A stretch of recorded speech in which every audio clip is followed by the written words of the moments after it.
हामीले तपाईको सल्लाह मागेका छौं। रमेश र मेरो सम्बन्ध बिहेको बन्धनमा मात्र सीमित हुने सम्बन्ध होइन हो। मेरो बिहे भन्दा अगाडि हामी एकअर्कालाई पाउन चाहन्थ्यौं, बिहे गर्न चाहन्थ्यौं, तर अहिले त्यो अवस्था छैन।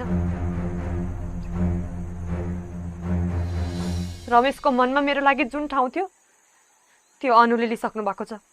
मैले कहाँ तपाईको ठाउँ लिन सकेर सीता? उसको तन मन कण कणमा तपाई बस्नु भएको छ। उसले तपाईलाई बाहेक अरु कसैले माया गर्नै सक्दैन। ठीक भन्नुभयो तपाईले। सीतालाई जति माया त म आफूले आफूलाई पनि गर्दिन।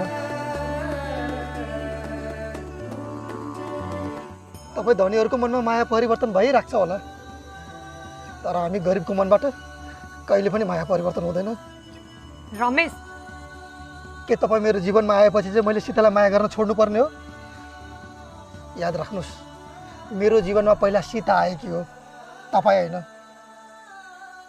त्यसैले मेरो मनबाट सीताप्रतिको माया अलिकति पनि कम हुँदैन।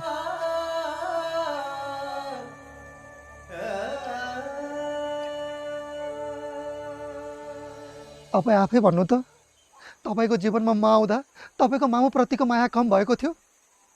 मैले तपाईलाई कहिल्यै तपाईको मामुलाई भन्दा बढी मलाई माया गर्नुपर्छ भनेर भनेको थिएँ?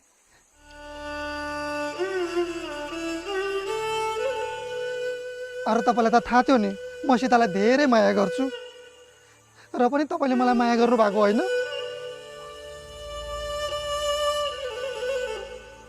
आफै माया गर्ने अनि आफै छोडेर जाने, यसरी अर्काको भावनामाथि खेलवाड गर्न पाइन्छ? यस्तासँग के कुरा गर्नु? हरेन जो तपाईलाई पाउनको लागि मैले मेरो सानैदेखिको साथीलाई त्याग्नु पर्ने हो?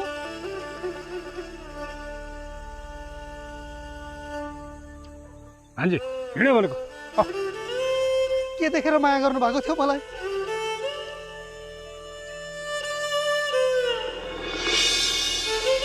किन छोडेर जाँदै हुनुहुन्छ? आखिर तपाईको माया पनि 2 दिनको मात्रै त रहेछ नि। सुरुमा तपाईलाई माया गर्न सकेको थिइनँ, तर पछि तपाईँ मेरो मनमा बसिराख्नु भएको थियो। मनमा बसेको मान्छेलाई छोडेर जाँदा निकै गाह्रो हुँदो रहेछ अनु। अब तपाईको मनको कुनै कुरामा छैन म? मलाई रोड्नुको लागि मात्रै माया गर्नु भएको थियो? चित्त बुझ्यो तपाईलाई मलाई रुवाएर? अनि हिँड अनु